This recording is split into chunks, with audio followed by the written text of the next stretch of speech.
નમસ્કાર, આપ જોઈ રહ્યા છો નેશન પ્લસ ન્યૂઝ. હું છું આપની સાથે હિરલ પંડ્યા. ગીર સોમનાથ જિલ્લાના જગ પ્રસિદ્ધ યાત્રાધામ સોમનાથના દરિયા કિનારે નહાવા પડેલા 3 પ્રવાસી યુવાનો દરિયાના પ્રચંડ મોજામાં ડૂબ્યા હોવાની ઘટના પ્રકાશમાં આવી છે. આ દુર્ઘટના સર્જાતા જ કિનારે હાજર સ્થાનિક લોકો અને પોલીસ તંત્ર એક્શન મોડમાં આવી ગયું હતું. 3 પ્રવાસી યુવાનો મહારાષ્ટ્રથી સોમનાથ મહાદેવના દર્શનાર્થે અને પર્યટન માટે આવ્યા હતા. દર્શન કર્યા બાદ આ યુવાનો સોમનાથ ચોપાટી ખાતે દરિયા કિનારે ફરવા ગયા હતા અને લપસણી, ભેખડો તેમજ ઊંડા પાણીનો અંદાજ ન આવતા 3 યુવાનો જોતજોતામાં દરિયાના કરંટમાં તણાયા હતા.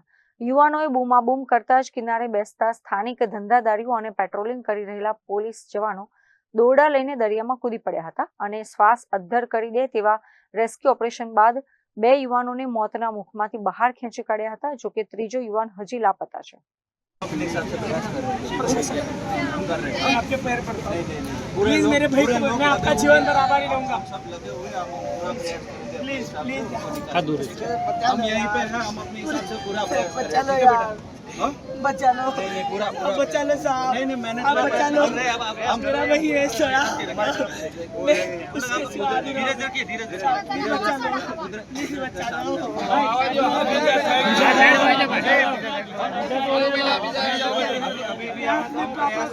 हम प्रयास कर रहे हैं। પોતાની થેલી કરશે ને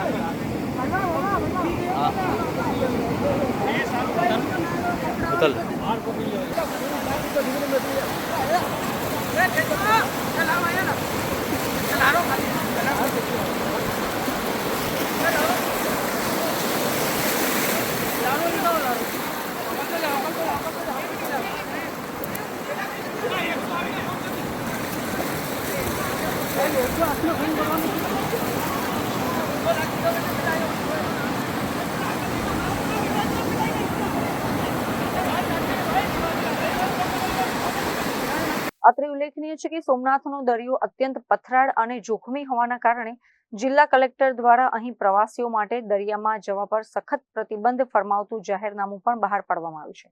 ચોપાટી પર ચેતવણીના બોર્ડ મારેલા હોવા છતાં પ્રવાસીઓ કાયદા અને પ્રતિબંધના લીરે લીરા ઉડાવીને પોતાના જીવનું જોખમ લઈ રહ્યા છે. તંત્રની કડકાઈ છતાં પ્રવાસીઓની આવી બેદરકારી આખરે મોટી દુર્ઘટનામાં પરિણમી છે. હાલમાં સ્થાનિક તરવૈયાઓ અને લાઇફગાર્ડ્સ દ્વારા લાપતા યુવાનને શોધવા માટે દરિયામાં સઘન સર્ચ ઓપરેશન ચલાવવામાં આવી રહ્યું છે. Mahesh Dodiya, Nation Plus News, Gir Somnath. સમાચારોના સતત અપડેટ મેળવવા માટે અમારી નેશન પ્લસ ન્યૂઝની યુટ્યુબ ચેનલને સબસ્ક્રાઇબ કરો, બેલ આઇકન દબાવો અને જોડાયેલા રહો ફેસબુક, ઇન્સ્ટાગ્રામ અને ટ્વિટર પર.